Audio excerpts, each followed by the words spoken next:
Halo creative people, gimana nih kabar quarantine day kalian? Udah bosan belum kuliah online-nya? Pokoknya yang terpenting kita harus tetap stay at home, mengikuti anjuran pemerintah, dan selalu stay positif. Sebelumnya, saya mau memperkenalkan diri. Nama saya Audi Rahmat Firdaus, dan saya adalah mahasiswa dari program studi manajemen konvensi dan event di Sekolah Tinggi Pariwisata Bandung. Buat yang mengikuti channel YouTube Creative People ini, pasti nggak asing dong sama video-video yang belakangan ini sering kita upload. Buat teman-teman yang baru nonton juga. Nah, jadi di sini saya dan teman-teman yang lain mau sedikit berbagi pengetahuan soal supplier event yang ada atau sering dipakai di setiap acara. Pada kesempatan kali ini, saya bakal jelasin salah satu supplier event yang pasti ada di setiap acara. Nah, yang bakal saya bahas adalah Meals Company atau perusahaan-perusahaan yang sedia melayani jasa penyediaan food and beverage. Pembahasan tentang Meals Company ini akan saya bagi menjadi beberapa pokok bahasan. Yang pertama adalah pengertian, tujuan, jenis-jenis, jenis penyajian, jenis pekerjaan, sampai peraturan-peraturan yang berlaku dalam menjalankan usaha Meals Company. Video ini akan saya upload menjadi 2 bagian biar kelihatan bikin orang penasaran aja sih. Nah, langsung aja kita lihat pembahasannya ya. Selamat menikmati. Sendiri, kelas kami terbagi menjadi beberapa kelompok. Kelompok saya mendapat bagian untuk menjelaskan diantaranya yaitu ada venue, accommodation, dan Meals Company. Kita udah bagi semuanya sehingga nanti bakal punya spesialisasinya masing-masing. Kelompok saya terdiri dari 4 orang. Yang pertama adalah Ahmad Irfan, lalu ada saya sendiri, Audi Rahmat, ya itu saya, waktu masih muda. Lalu ada Remila Azhara, dan yang terakhir ada Shevina, ya dia yang lagi lompat. Pembahasan pertama kita adalah pengertian. Pengertian sendiri akan saya pecah per kata dan pengertiannya secara umum. Pengertian Meals dan Company. Pengertian Meals. Meals merupakan bentuk makanan yang memang sudah matang atau sudah dimasak sehingga bisa langsung dapat dimakan. Sedangkan pengertian Company adalah setiap bentuk badan usaha yang menjalankan setiap jenis usahanya yang bersifat tetap dan terus-menerus dan didirikan, bekerja, serta berkedudukan dalam wilayah Indonesia untuk tujuan memperoleh keuntungan dan atau laba. Dan selanjutnya pengertian secara umumnya, yaitu Meals Company adalah perusahaan manufaktur yang mengolah bahan mentah menjadi makanan dan minuman yang siap dikonsumsi oleh konsumen. Nah, pasti udah kebayang dong, secara garis besar tuh Meals Company itu apa, dan bisa kita jumpai di mana saja. Selanjutnya yaitu tujuan. Saya juga akan membagi tujuan menjadi 2, yaitu tujuan Meals Company secara general dan tujuannya dalam sebuah event. Secara general, tujuan Meals Company terbagi menjadi 4, yaitu yang pertama adalah untuk 1. Perdagangan. Meals Company berfungsi sebagai jasa penjualan dan pelayanan kepada pelanggan dari jenis produknya. Kedua adalah untuk keuangan. Meals Company menjaga kelancaran dari berlangsungnya kegiatan merupakan perputaran dari biaya penanaman modal. Ketiga, kedudukan. Pengoperasian Meals Company yang utama adalah menyajikan berbagai jenis makanan dan penampilan suasana ruang restoran. Jadi yang dijual itu nggak cuma makanan doang biasanya. Jadi mereka juga menjual itu suasana ruangannya seperti apa. Lalu yang keempat adalah kepraktisan. Meals Company dalam penyusunannya menarik perhatian. Penyajian dan pelayanan dari jenis usaha tersebut diharapkan dapat memberikan kepuasan. Selanjutnya adalah kebutuhan Meals Company dalam sebuah event. Nah, sebagai koordinator acara yang profesional, kita harus menentukan kebutuhan fungsional layanan makanan. Karena salah satu tujuannya itu ya untuk fungsional layanan makanan itu. Nah, kita harus memenuhinya yang mana diantaranya adalah 1. Kepada siapa makanan dihidangkan. Kita harus cermat mencermati tamu yang datang ke suatu event yang kita selenggarakan. Dari kalangan remaja kah, pejabat kah, atau anak-anak. Karena sudah pasti mereka memiliki selera yang berbeda-beda. Yang kedua, tujuan makanan itu dihidangkan. Tentu tiap event memiliki karakteristik yang berbeda-beda, sehingga membutuhkan pelayanan makanan yang tepat. Event bertema olahraga misalnya, tentu membutuhkan makanan yang dapat membangkitkan energi. Berbeda dengan seminar atau meeting yang lebih membutuhkan kopi atau makanan-makanan untuk menyegarkan pikiran. Yang ketiga, apa yang harus dihidangkan? Menu yang dihidangkan dalam penyelenggaraan sebuah event juga harus melihat tamu yang hadir. Jika banyak terdapat anak-anak, pastikan untuk menyediakan makanan manis, atau jika banyak orang yang sudah berumur, Biasanya kan mereka lebih menyukai makanan berlemak yang harusnya nggak baik buat tubuh. Nah, makanya kita harus seimbangkan dengan menyediakan buah-buahan atau sayur-sayuran. Yang keempat, kapan makanan harus dihidangkan? Penentuan waktu dalam penyajian makanan juga sangat krusial. Penyajian dalam waktu yang tepat tentu dapat membuat suasana event menjadi lebih menyenangkan. Kelima, di mana makanan harus dihidangkan? Nah, makanan perlu diletakkan di tempat yang strategis agar mudah dilihat sehingga tidak menyulitkan tamu untuk mencarinya. Oke, pembahasan tujuan udah kita masuk ke jenisnya. Pada kesempatan kali ini, saya akan membahas setidaknya 9 macam meals company yang eksistensinya sudah tersebar hampir di seluruh wilayah Indonesia. Yang pertama adalah catering. Pengertian dari catering. Jasa boga atau yang lebih dikenal dengan catering adalah istilah umum untuk wirausaha yang melayani pemesanan untuk berbagai macam masakan, makanan dan minuman, baik untuk pesta maupun untuk suatu instansi. Atau pengertian lainnya adalah pengertian jasa boga atau catering berasal dari kata kerja cater, yang berarti menyiapkan dan menyajikan makanan dan minuman untuk umum sebagai pelepas lapar dan dahaga, sedangkan orang-orang yang menyajikannya disebut caterer. Nah, pengertian ini saya ambil dari buku 29 Value Adding Catering Tips. Nah, salah satu kelebihan kuliah event di STV Bandung ini, kita bakal dapat banyak buku-buku keren dan semuanya gratis. Oke, next. Nah, dalam dunia event, ada banyak hal yang perlu diperhatikan dalam membuat perjanjian dengan perusahaan catering. Yang pertama adalah yaitu hari dan tanggal acara. Lalu kita harus menentukan waktu penyajian makanan, lokasi acara atau venue yang digunakan, jumlah peserta yang hadir, menu yang akan dihidangkan, jumlah staf yang diperlukan, harga yang harus dibayarkan, peralatan makan yang disiapkan, dan peraturan-peraturan yang berkenaan dengan penyajian alkohol serta pembatalan perjanjian.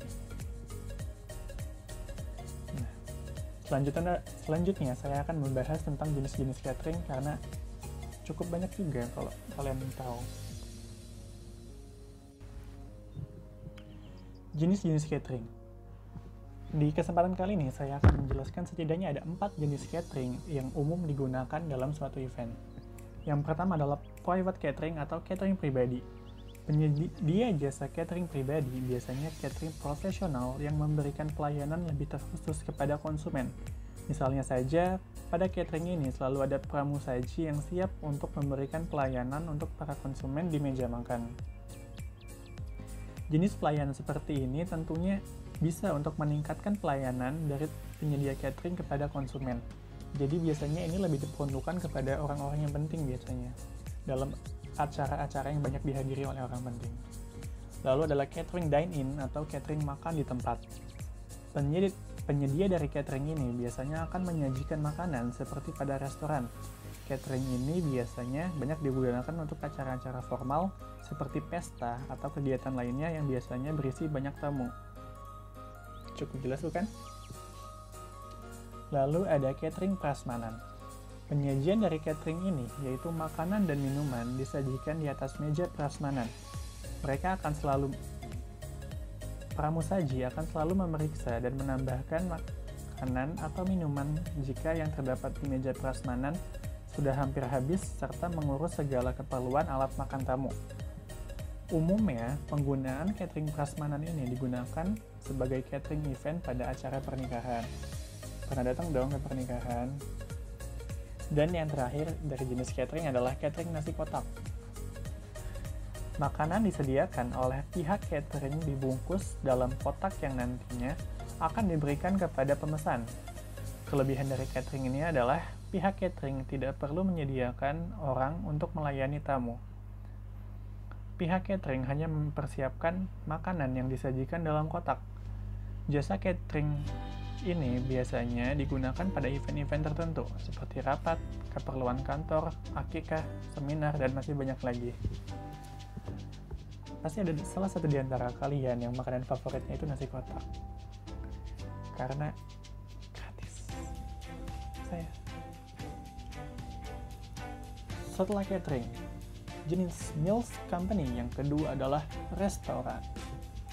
Pengertian dari restoran. secara umum dapat didefinisikan sebagai ruang atau tempat yang diorganisir secara komersial untuk menyelenggarakan pelayanan berupa makan dan minum yang tersedia di dalamnya. Nah, sama dengan catering nih, Meals Company jenis restoran ini juga banyak banget variannya. Mungkin teman-teman udah pernah coba semuanya. Jenisnya tuh kira-kira ada banyak lah pokoknya. Yang pertama, ada buffet atau prasmanan. Restoran tipe ini mempersilahkan para pengunjungnya untuk memilih serta mengambil sendiri makanan, bahkan minuman yang hendak dikonsumsi. Jadi singkatnya, restoran ini memberikan fasilitas self-service alias layanan mandiri. Umumnya akan tersedia berbagai macam menu yang siap untuk dipilih. Ya mungkin salah satu dari kalian juga udah pernah ke buffet atau prasmanan. Lalu yang kedua ada fast casual. Restoran ini hampir mirip dengan restoran fast food, namun cukup berbeda karena cenderung lebih mewah. Bahkan restoran ini biasanya memampukan para pelanggan untuk bisa melihat sendiri bagaimana makanan mereka dibuat. Lalu ada fast food. Pasti paling gak asing dong kalian sama fast food. Di restoran tipe seperti ini, biasanya tiap makanan pada menu sudah disiapkan terlebih dahulu. Kemudian, makanan-makanan tersebut pun dimasak dan disimpan dalam keadaan panas. Menunya biasanya juga agak terbatas. Biasanya fast food dimakan di awal bulan ya. Kalau di akhir bulan, warteg. Indomie sih. Lalu ada selanjutnya fine dining. Restoran tipe fine dining ini biasanya tampak mewah dan cukup mengingatkan pada restoran-restoran kelas atas. Menu yang disediakan biasanya bermacam-macam. Cukup berbeda dengan restoran fast food yang biasanya memiliki menu terbatas. Pelayanan juga berbeda karena masing-masing pelayannya pun bahkan diberi seragam yang rapi dan terlihat lebih formal. Lalu selanjutnya ada food truck. Jenis restoran selanjutnya adalah food truck. Biasanya restoran ini berbentuk kendaraan roda 4 yang sudah dimodifikasi sedemikian rupa dan dilengkapi dengan peralatan memasak serta makan sehingga layak untuk dijadikan restoran. Pasti kalau kalian datang ke sebuah event, biasanya konser ya, itu banyak menemukan food truck makanan. Selanjutnya adalah cafe. Di tempat ini menerapkan konsep di mana para pelanggan harus ke kasir untuk memesan makanan. Menu yang ditawarkan biasanya tidak begitu berat seperti kopi, teh, kue, sandwich, pastry, dan masih banyak lagi. Nuansanya juga biasanya cenderung dibuat santai sehingga para pelanggan bisa datang hanya untuk sekedar nongkrong dan ngambil wifi-nya. Pasti ada di antara kalian yang ngopinya cuma 5 menit, tapi ngambil wifi-nya 1 dasawarsa. Next, yaitu adalah restoran etnik. Restoran ini biasanya menjual makanan dan minuman yang khas dari suatu daerah. Contohnya saja restoran yang menjual makanan serta minuman khas negara tertentu seperti Jepang, Italia, Thailand, dan masih banyak lagi. Selanjutnya steakhouse. Restoran macam ini biasanya menyediakan berbagai macam steak seperti daging sapi, ayam, domba, hingga bermacam daging lainnya.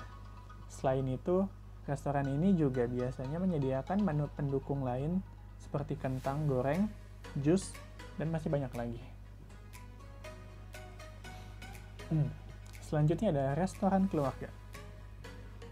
Seperti namanya, targetnya biasanya adalah para anggota keluarga yang ingin makan bersama. Menunya juga biasanya bermacam-macam dan dengan porsi yang lebih besar. Nuansanya juga dibuat nyaman bagi para keluarga untuk berkumpul.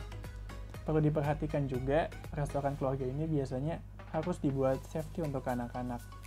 Sehingga kan biasanya banyak anak yang lari-larian, mereka aman. Nah, selanjutnya adalah pembahasan tentang coffee shop. Oke, coffee shop. Pengertian dari coffee shop adalah tempat yang menyediakan berbagai jenis kopi dan minuman non-alkohol lainnya dalam nuansa santai, tempat yang nyaman, dan dilengkapi dengan alunan musik, baik lewat pemutar ataupun live music. Menyediakan televisi dan bacaan, desain interior yang khas, pelayanan yang ramah, dan beberapa di antaranya menyediakan koneksi internet nirkabel. Yang keempat adalah pastry. Pengertian dari pastry adalah pastry juga bisa disebut patisserie. Salah satu pengertian di dalam sebuah pengolahan dan penyajian makanan, terutama pada proses serta pada berbagai jenis kue. Patisserie tersebut berasal dari bahasa Prancis, yaitu patisserie, yang memiliki arti kue-kue. Untuk jenisnya sendiri yang bisa saya jelaskan ada 4. Yang pertama adalah bakery. Bakery termasuk pada bagian dari patisserie yang terdiri yakni dari roti, kue, serta kue kering. Produk roti ini dibuat dengan menggunakan bahan yang berbeda, semisal tepung, lemak, gula, telur, garam, serta cairan. Lalu ada produk yeast atau ragi. Produk yeast adalah suatu produk pastry yang menggunakan ragi sebagai pengembang. Bahan pengembang yang paling sering digunakan yaitu ragi dan agen kimia. Misalnya seperti baking powder, baking soda yang digunakan misalnya baking soda yang digunakan misalnya pada apem, surabi, cupcakes, bika ambon, dan lain sebagainya. Lalu ada breads. Breads adalah istilah untuk berbagai macam atau jenis roti, misalnya seperti roti Prancis, roti Jerman, dan juga lain-lain. Lalu yang terakhir adalah cookies. Cookies adalah suatu kue manis kecil yang terbuat dari adonan kecil, padat, serta cair, dan juga cenderung memiliki sifat yang tahan lama.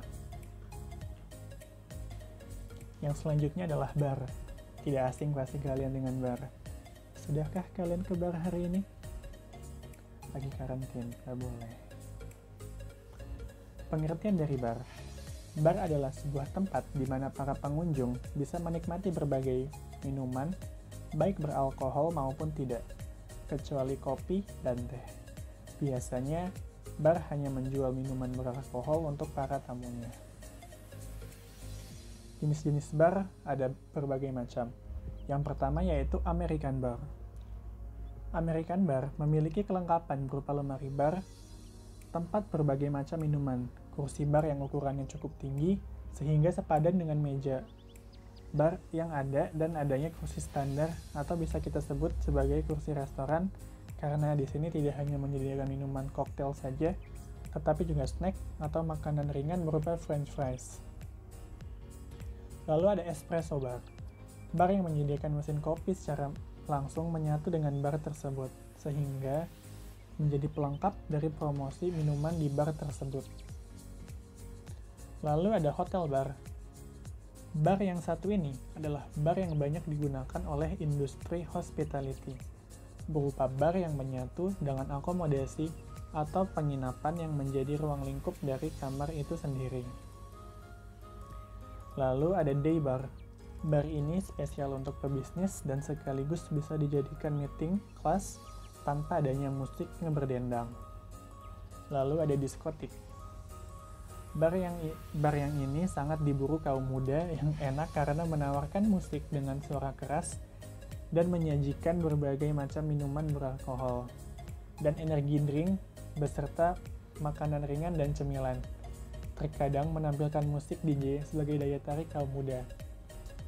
Ini energi drink bukan berarti ekstra ingit ya. Kalau mau nyari itu nggak bisa di sini. Maaf. Lalu yang terakhir ada nightclub. Klub malam atau nightclub adalah sebuah julukan yang sangat ngetren di kalangan kaum kelas atas yang sering menyajikan musik variety, kabaret, atau sejenis musik klasik. Lalu ada lounge. Pengertian dari lounge. Lounge adalah sebuah tempat yang biasanya ada di hotel berbintang Lounge biasanya dijadikan tempat untuk minum-minum sambil bersantai dengan gaya yang lebih elegan. Nah, lalu ada pub. Pub adalah sebuah tempat yang lebih besar daripada tempat lainnya, karena pub diperuntukkan untuk komunitas. Pub juga menyediakan banyak tempat duduk yang cocok dijadikan tempat diskusi sambil mendengarkan musik. Lalu ada sweet shop.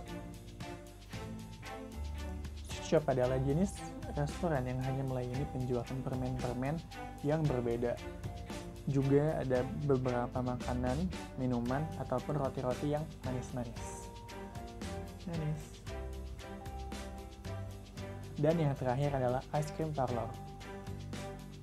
Es krim parlor atau yang biasa disebut dengan toko es krim biasanya melayani penjualan es krim dengan berbagai macam rasa dan juga termasuk kue es krim. Ice cream parlor biasanya juga menyediakan tempat duduk bagi pelanggannya untuk bisa makan langsung di sana. Oke teman-teman, nah sekian tuh pembahasan part 1-nya. Tapi masih banyak lagi pembahasan di part 2-nya. Jadi langsung ke sana ya. Yuk, dadah.